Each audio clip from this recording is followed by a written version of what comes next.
most important section, one of the most, section 12, removal of disqualification attaching to the conviction, notwithstanding anything contained in any other law.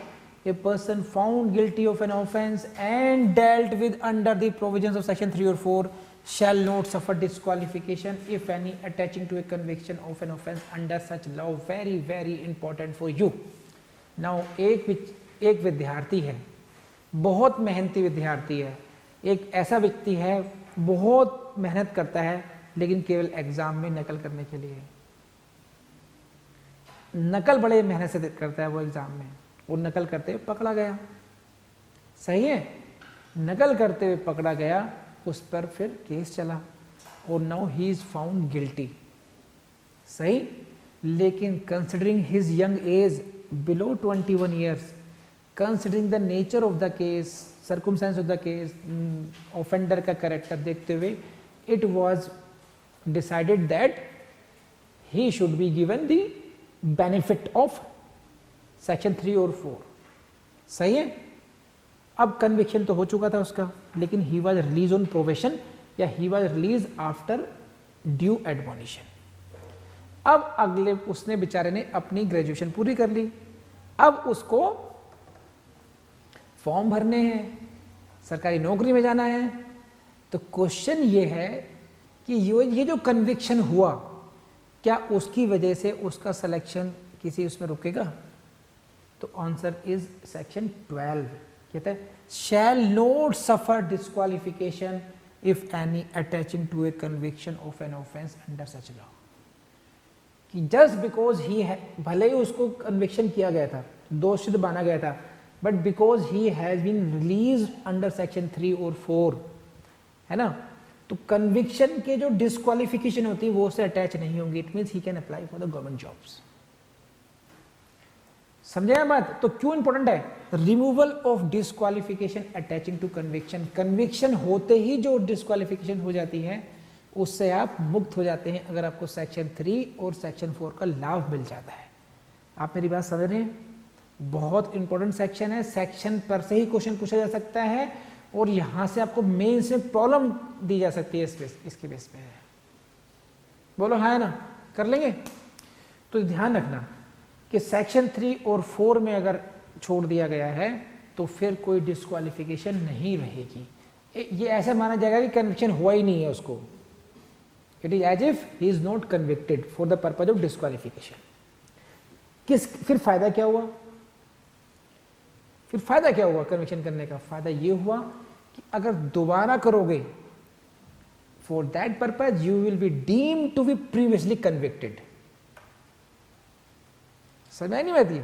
जो second अपराध करोगे दूसरा, उसमें ये कहा जाता है no he has been previously convicted, उसके लिए इंपॉर्टेंस आपकी बनी रहेगी। आपकी सेक्शन 3 और 4 में रिलीज होने से प्रीवियस कन्विक्शन खत्म नहीं हो जाएगा, बिकॉज ऑफ सेक्शन 12 डिस्क्वालिफिकेशन खत्म हो रही है बस। You are there convicted person, but जो disqualification attached to convictions have been removed by section 12। लेकिन दूसरा अपराध करोगे then आपका पुराने कर्म, पुराने पाप सामने आ जाएंगे। समझे? ऐसा नहीं है कि हाथ जोड़कर रोज घिस जा करके सेक्शन 3 में सर डांट के छोड़ दो, छोड़ दिया, अगली बार फिर जब अगली बार करोगे तो ये फिर रिकॉर्ड फिर सारा सामने आ जाएगा, previously convicted, no consideration for this profession offender, है ना। Next, provided that nothing in this section shall apply to a person who after his release under section 4 is subsequently sentenced for the original sentence, ये उस व्यक्ति पे लागू नहीं होगा जिसको पहले सेक्शन 4 में रिलीज कर दिया गया था, release on probation of good conduct, लेकिन because he violated the conditions he was sentenced to original, तो क्योंकि उसको सजा मिली गई है, ओरिजिनल सेंटेंस को मिल गया है, देन देयरफॉर जो सेक्शन 12 का जो लाभ मिलता है उसको वो नहीं मिलेगा उसको। समझ रहे हैं मतलब? नेक्स्ट सेक्शन 13 पर आ जाइए। अब 13 प्रोबेशन ऑफिसर्स अपॉइंटमेंट, जब आपने पढ़ा था डेफिनेशन पर, आप देखिए, I draw your attention toward this. Section 1 और 2 पढ़ा दूं दोबारा, आपको रिमाइंड हो जाएगा। Please go to section 1।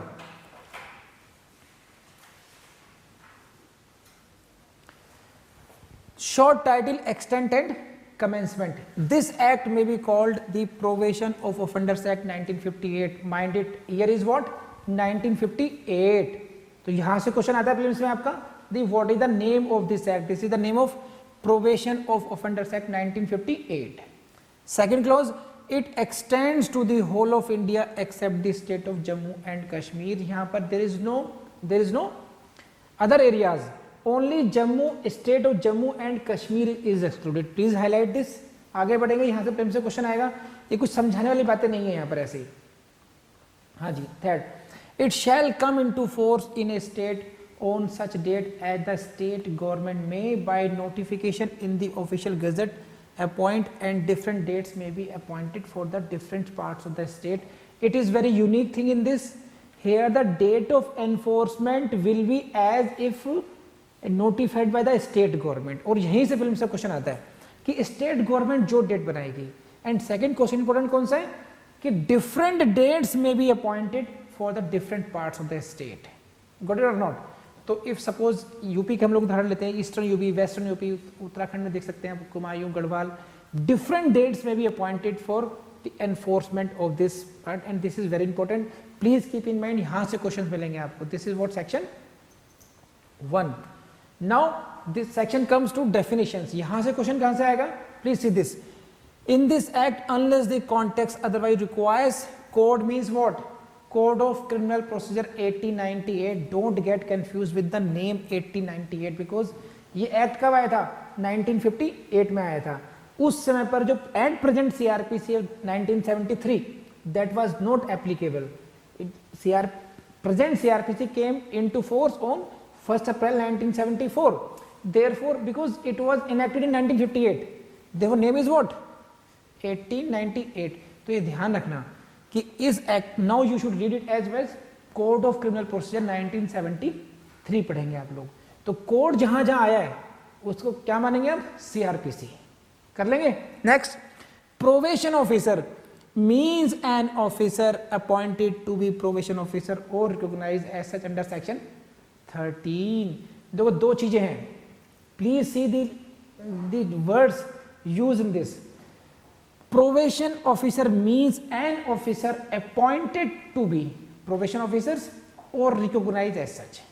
दो शब्द आए यहाँ पर, अपॉइंटमेंट हुआ हो या उसको एज इट रिकॉग्नाइज करा हो under section 13. And now you will have to go to section 13. See the section 13. This is section 13. Probation officers. सही है? A probation officer under this act shall be. किस किस को प्रोबेशन ऑफिसर माना जाएगा ये आपको पढ़ेंगे सेक्शन 13 में. तो ये क्वेश्चन प्रीलिम्स में आपसे पूछा जाएगा कि सेक्शन 13 का अपॉइंटमेंट या रिकॉग्निशन कौन से सेक्शन में होता है? सेक्शन 13 में होगा. डेफिनेशन कहां दी गई है उसकी? Definition has been given under section 2 clause B में. ध्यान रखना. तो these are the question of your prelims की प्रोबेशन ऑफिसर का डेफिनेशन कहां पर है? 2B में है. अपॉइंटमेंट और रिकॉग्निशन कहां पर हो रही है? सेक्शन 13 में हो रही है. ये दो शब्द हैं, means an officer appointed to be a probation officer appointed और रिकॉग्नाइज. मैं इसको हाईलाइट करता हूं. रिकॉग्नाइज्ड शब्द को हाईलाइट करेंगे आप लोग और अपॉइंटेड को करेंगे आप लोग.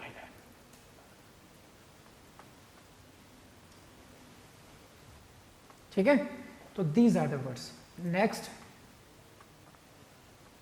प्रिस्क्राइब्ड. सी इतना याद कर लीजिए. Prescribed is defined under section 2C. Prescribed means prescribed by rules made under this act. And D, words and expressions used but not defined in this act and defined in the CRPC shall have the same meanings respectively assigned to them in that code. Meaning there is what?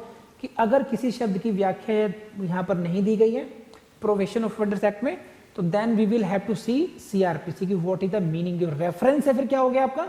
CRPC हो गया. और यहीं से question बनता है prelims का आपका कि आप लोग IPC से रेफर नहीं करेंगे, एविडेंस से रेफर नहीं करेंगे. यहाँ पर एग्जामिनर साहब आपको कंफ्यूज करने की कोशिश कर सकते हैं. तो प्लीज, कोड मीन्स व्हाट?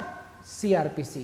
अगर किसी वर्ड का मीनिंग यहाँ पे नहीं दिया गया है वर्ड्स एंड एक्सप्रेशन यूज्ड, उन वर्ड्स को यूज तो किया गया है यहाँ पर, है ना, but not defined in this act, इस एक्ट में उसको परिभाषित नहीं किया गया। तब कहाँ देखेंगे उसका आप? एंड थर्ड क्या? एंड डिफाइंड इन सीआरपीसी, तीन शर्तें होनी चाहिए, use in this act, second not defined in this act but defined in CrPC, ठीक, then shall have such word shall have the same meaning as assigned to that in that, को जो CRPC meaning दिया गया हो। तो this is section 1 and 2। Now please come to section 30।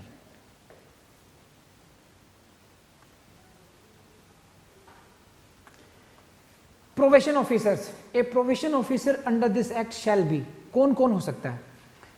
A person appointed to be a probation officer by the state government or recognized as such by the state government, वो वैसा व्यक्ति हो सकता है जिसका अपॉइंटमेंट प्रोबेशन अधिकारी के रूप में राज्य सरकार ने किया हो या राज्य सरकार ने उसको एज सच रिकॉग्नाइज किया हो, मान्यता दी हो कि he shall be deemed to be a probation officer.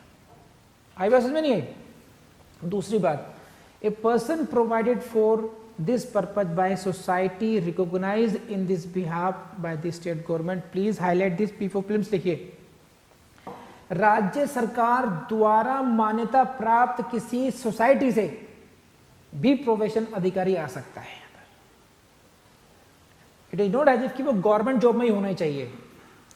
It is not necessary that the in every case probation officer shall be appointed by the government, एक गवर्नमेंट पब्लिक सर्विस में ही हो वो ये सर्वेंट हो, no, it can be provide, he can be provided, a person provided for this purpose by society recognised in this behalf by the state government, because it is some different, है ना, थोड़ा different लगता है ना, इसलिए important है films के लिए।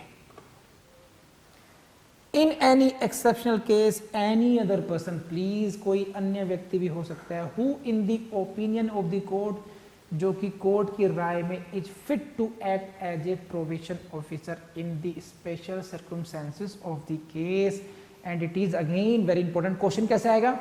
Who among the following can be और can not be probation officer, निम्नलिखित में से कौन और कौन हो सकता है और कौन नहीं हो सकता है, तो you will have to identify it. तो ये तीन आ गए आपको एबीसी कि कोर्ट की ओपिनियन में कोई अन्य व्यक्ति भी हो सकता है। पहला कौन सा था? स्टेट गवर्नमेंट के द्वारा अपॉइंटेड और recognised. Second, provided by the society recognised.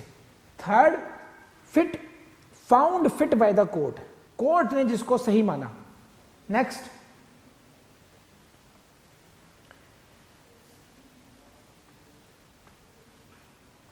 A court which passes an order under section 4, है ना, सेक्शन 4 में कौन सा है? Release on probation of good conduct, and please highlight this, court हो गया, एंड और the district magistrate of the district, उस जिले के जिला मजिस्ट्रेट which in which the offender for the time being resides, जिसमें वो ऑफेंडर रहता है, जिस जिले में वो ऑफेंडर रहता है वहां के डीएम डिस्ट्रिक्ट मजिस्ट्रेट या जिस कोर्ट ने वो ऑर्डर पास किया है, में appoint any probation officer, may at any time appoint any probation officer in the place of the person named in the supervision order। देखो समझो,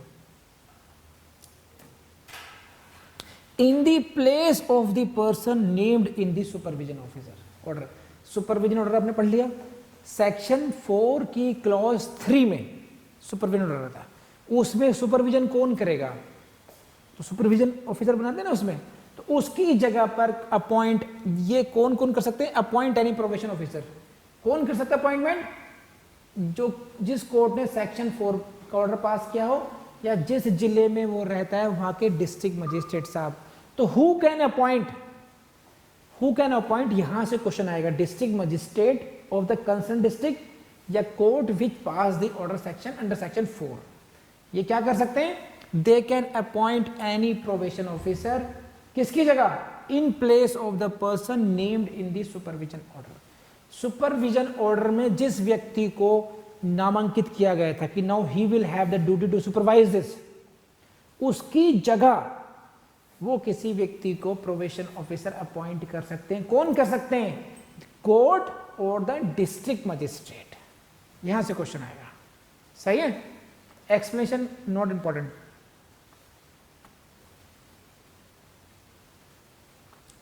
कम टू क्लॉज 3, यहां से क्वेश्चन आएगा प्रिंस से भाई, a probation officer in the exercise of his duties under this act shall be subject to the control of the district magistrate of the district in which the offender for the time being resides.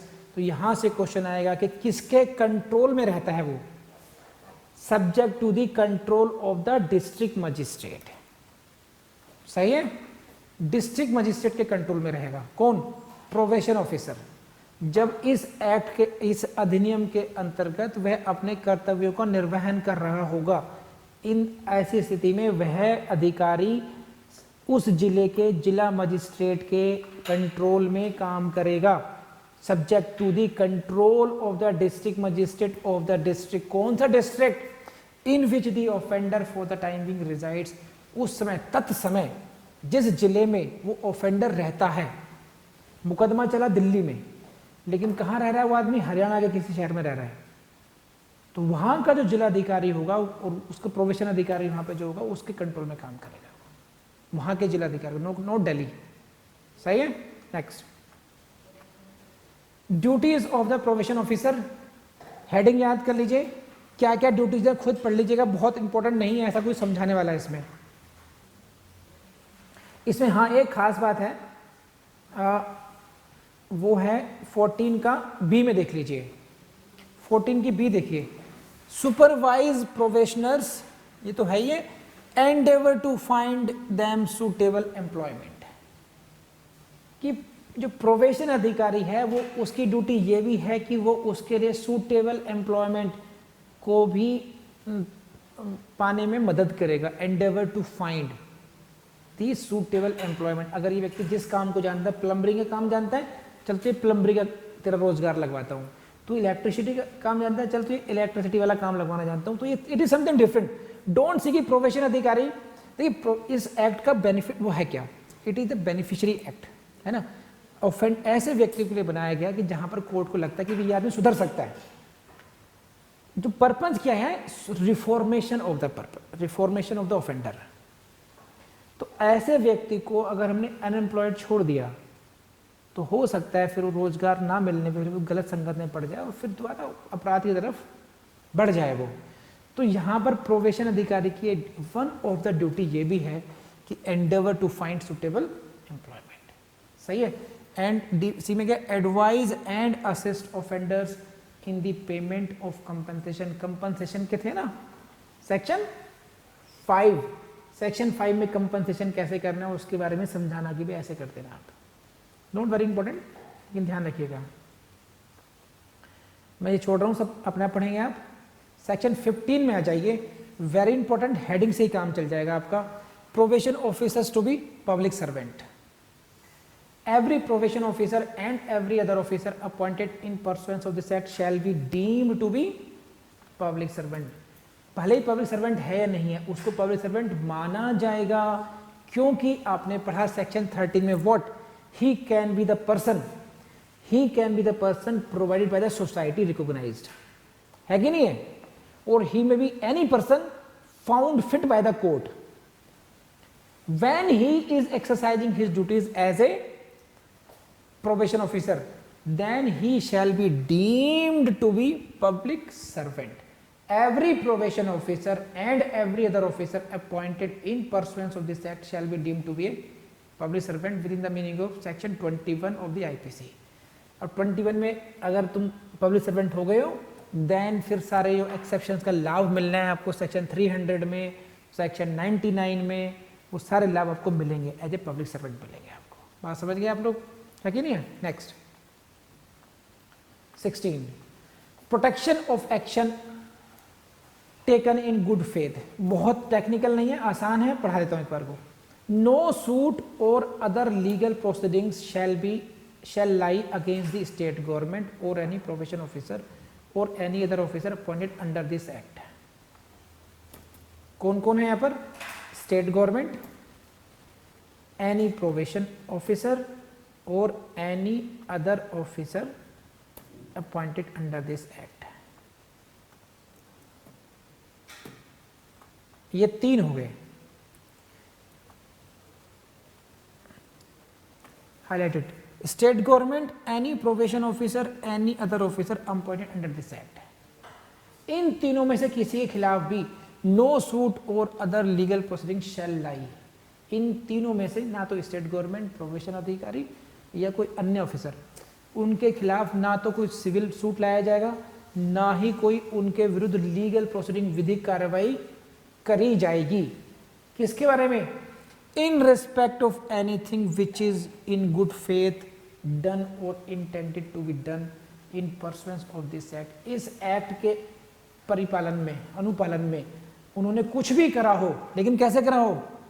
Good faith में किया हो. बस ये ध्यान रखना, good faith में अगर कोई कार्य किया है तो इन सबको फिर सेफ गार्ड मिला हुआ है. गवर्नमेंट के खिलाफ भी कोई सूट नहीं होगा, कोई लीगल प्रोसीडिंग्स नहीं होगी, प्रोबेशन ऑफिसर के खिलाफ कोई प्रोसीडिंग्स नहीं होगी और किसी अन्य अधिकारी के विरुद्ध नहीं होगी. कर लेंगे आप लोग, बहुत सिंपल है. बढ़ते हैं आगे. 17 power to make rules. Very important, prelims के लिए बहुत इंपॉर्टेंट है. कौन पावर बना, रूल मेकिंग पावर किसके पास है? द स्टेट गवर्नमेंट में with the approval of the central government by notification in the official gazette make rules. तो क्वेश्चन यहां से हाईलाइट इतना कर लीजिए, इतना कर लीजिए बस. कौन रूल बना सकता है? डिफरेंस क्या है यहां पर? इंपॉर्टेंट बात क्या है? रूल मेकिंग पावर किसके पास है? स्टेट गवर्नमेंट के पास है, but it is with the approval of the central government. Section जो डोमेस्टिक वायलेंस एक्ट है, रूल मेकिंग पावर कौन सी? सेक्शन 37 में है. वहां पर किसके पास है? सेंट्रल गवर्नमेंट के पास है. यहां पर किसके पास है? स्टेट गवर्नमेंट के पास रूल मेकिंग पावर है, लेकिन with the approval of the central government. Question कैसे आएगा कि rule making power is own number A state government, या which of the following authority can make rule? Number 1 court, high court, state government, और fourth state government with the approval of the central government. किसी भी तरीके से twist कर देंगे, वो high court को ले आएंगे, सेंट्रल गवर्नमेंट को ले आएंगे, लेकिन करेक्ट आंसर क्या होगा? State government with the approval of the central government. कर लेंगे बस. 17 में इतना ही करना है आप लोगों ने. Saving of operations of certain enactment, ये बहुत इंपॉर्टेंट है. देखिए यहां से क्वेश्चन आएगा प्रीलिम्स में आपको. Nothing in this act shall affect the provisions of, इन एक्ट को याद कर लीजिए. Section 31 of the reformatory schools act 1897. Nothing in this act shall affect the provisions of this act और subsection 2 of the prevention corruption act.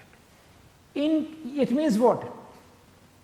कि section 5(2) के provisions या इस एक्ट के 31, these sections will prevail over the probation offenders act. You cannot ignore these acts while dealing with the offenses or the provisions related to these sections, these acts or sections. You will have to give priority to these acts, not to the provisions of offenders act. इतनी सी बात है. तो इन दोनों act को याद कर लीजिए. कौन सा एक्ट है? सेक्शन 31 ऑफ आरएस एक्ट कर लीजिए. रिफॉर्मेटरी स्कूल्स एक्ट को आरएस एक्ट कर लीजिए. और दूसरा एक्ट कौन सा? Prevention of corruption act. कौन सी धारा है उसकी? 5(2). Nothing in this act shall affect the provisions of this. Means provision when these sections comes, when these acts comes, provision of offenders act goes. समझ में बात नहीं आई? This is what section 18. And now come to section 19. See section 19 समझ लीजिए. Section 19 में कुछ नहीं करना है आप लोगों ने, सिर्फ इतना ध्यान रखना है कि यहाँ पर उसमें क्या लिखा है? 18 लिखा है. Now you should read 16 and 17. Subject to the provisions of section 16 and 17 आपने पढ़ना है. पहले क्या लिखा है वहां पर? 18 लिखा है. Section 562 of the code, it is equivalent to section 360 of the CRPC. section 360 CRPC क्या कहता है? Order to release on probation of good conduct after admonition, समझे?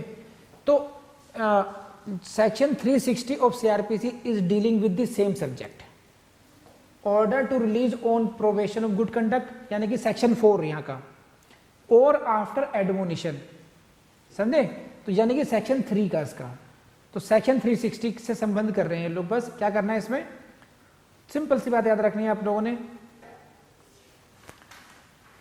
सेक्शन 562 यानी कि 360 of the CrPC shall cease to apply into the states और parts thereof in which this act is brought into force.